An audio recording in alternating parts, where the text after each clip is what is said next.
강원도 내 디지털 산업과 인공지능 산업 성과를 공유하기 위한 행사가 열렸습니다. 산학연이 모여 강원도의 인공지능 전환과 디지털 산업 육성 전략을 모색했습니다. 속초시가 올해 접경지역으로 새로 지정되면서 개청 이래 처음으로 국토비 2천억 원을 확보했습니다. 내년 예산안 규모도 올해보다 7.8% 늘렸는데 신성장 동력 발굴에 나선다는 방침입니다. 이번 정기국회 내 강원특별법 3차 개정안이 논의조차 하지 못한 채 무산될 위기에 놓이면서 도내 정치권이 조속한 논의를 촉구하고 있습니다. 이와 함께 강원 지역 국회의원들은 각종 법안 심사와 내년 예산안 처리 등 활동을 이어가고 있습니다. 원주시 장양 취수장 일대 상수원 보호구역으로 개발 제한에 묶인 횡성 지역 주민들이 원주시청 앞에서 집회를 열었습니다. 원주시가 보호구역 해제에 나서야 한다며 거리 행진도 진행했습니다.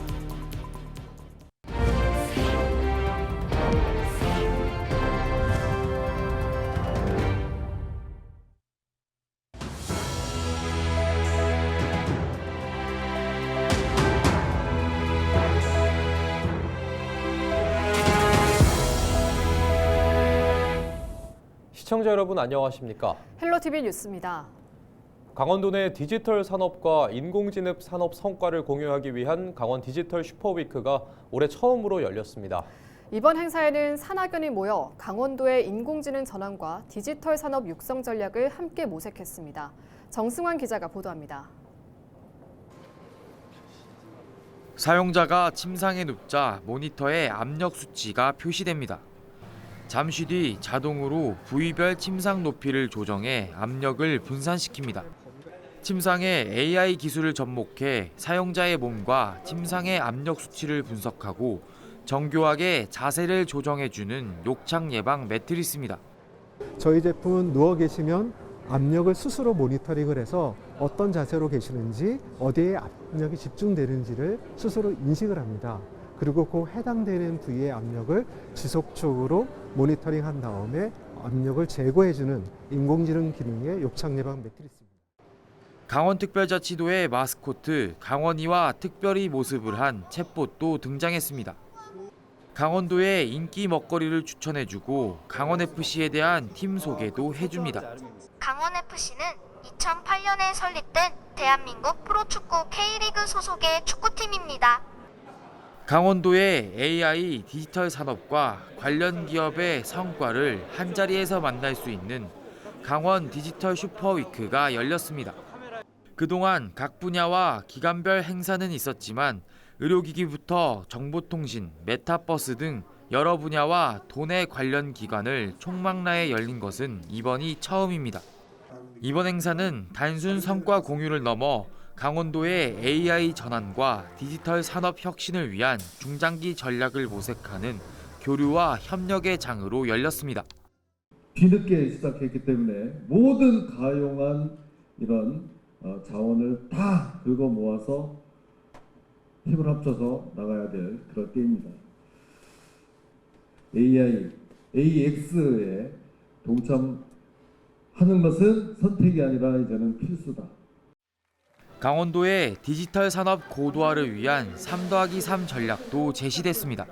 춘천과 원주, 강릉 등 3개 지역을 중심으로 기업의 기술, 대학의 인재, 지자체의 정책을 결합해 산업을 키워나가겠다는 겁니다.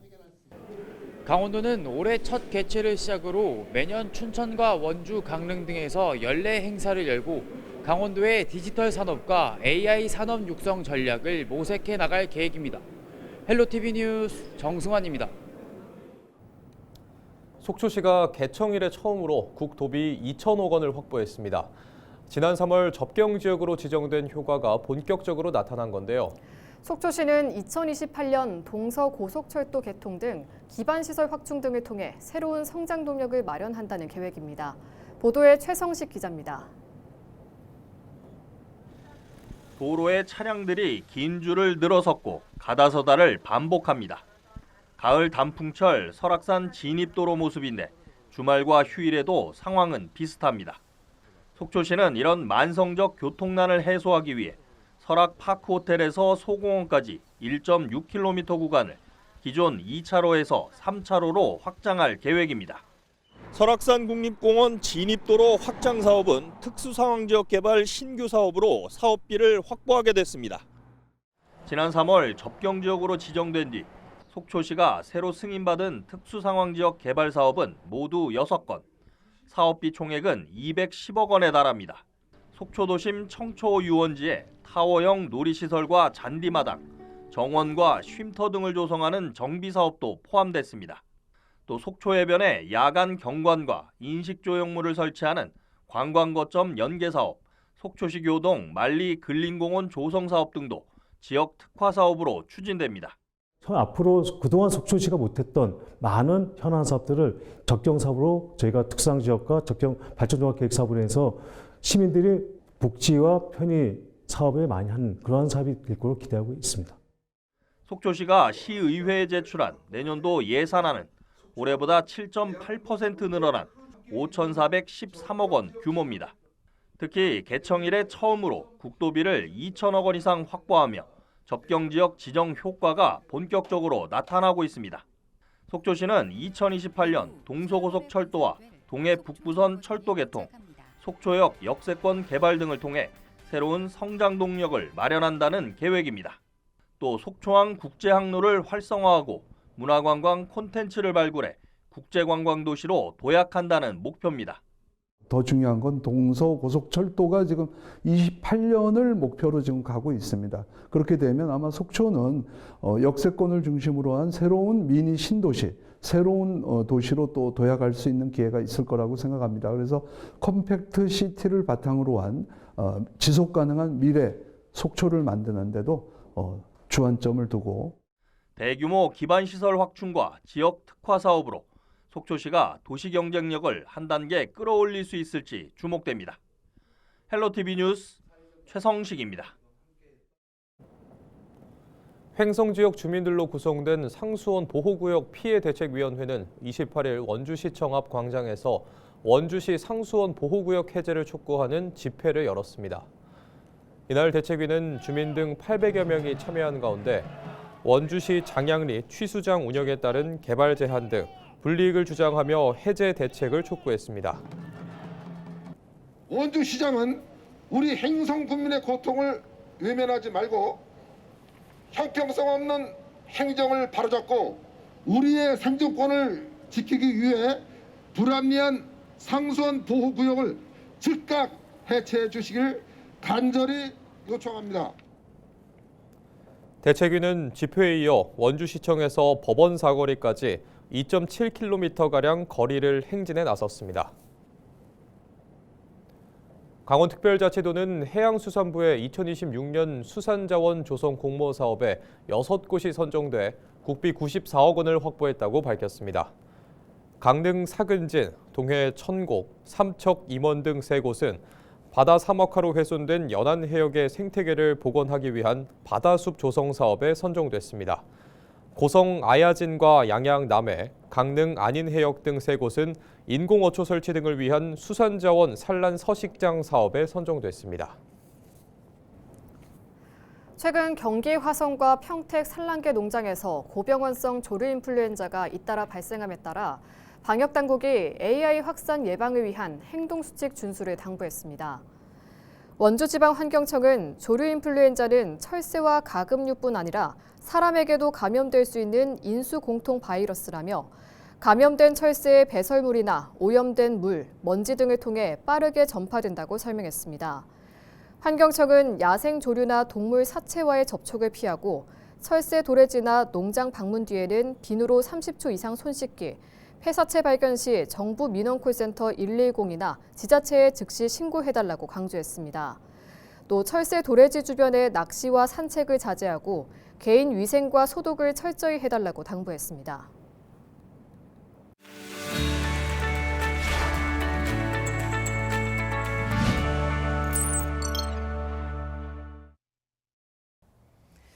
우리 지역 국회의원들의 활동 소식을 전해드리는 국회는 지금입니다. 지난 22일 국회 행정안전위원회 법안심사 소위에서는 이른바 강원특별법 3차 개정안이 안건에 포함됐지만 논의조차 못한 채 무산됐습니다. 이에 대해 법안을 공동 발의한 국민의힘 한기호 의원은 기자회견을 열고 강한 유감을 표했습니다.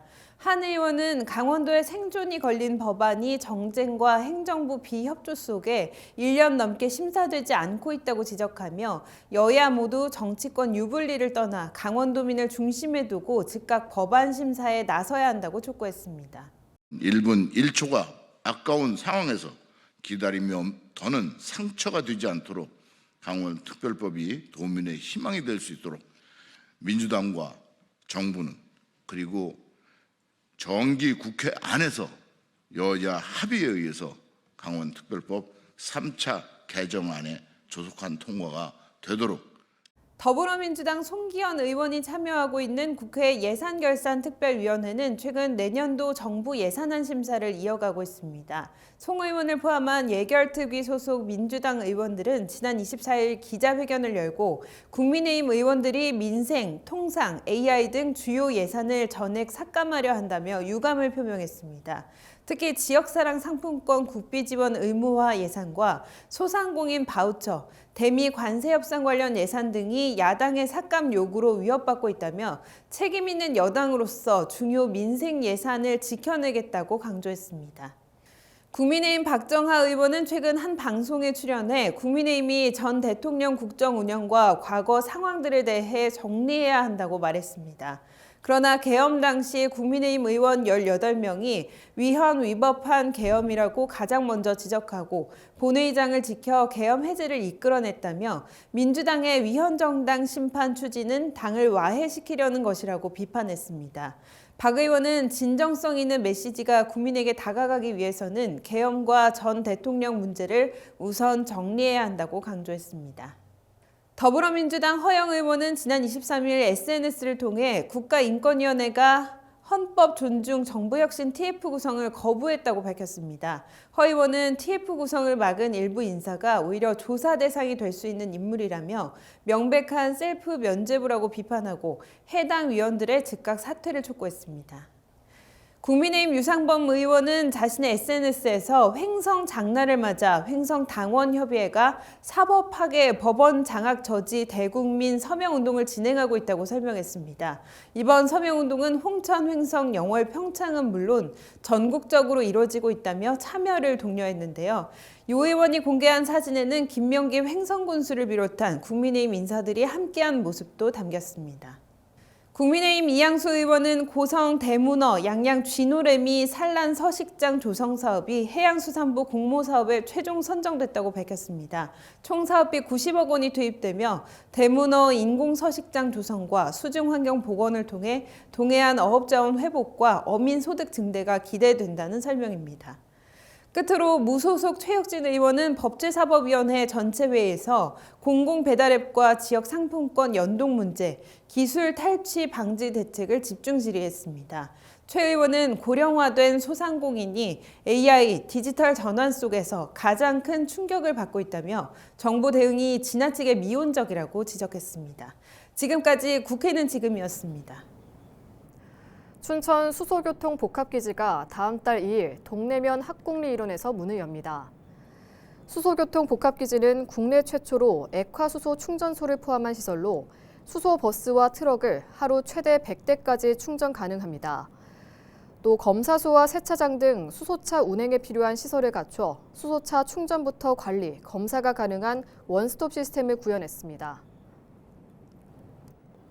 강원특별자치도는 삼척시 소방방재산업특구에서 ESS 화재안전 실증 플랫폼 착공식을 개최했다고 밝혔습니다.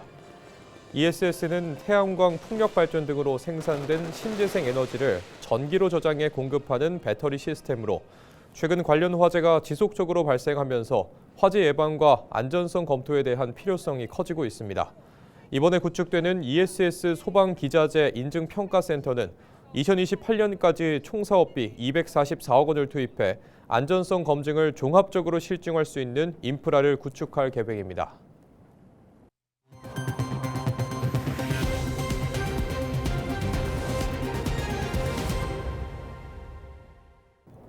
이상으로 뉴스를 마칩니다. 시청해주신 여러분 고맙습니다.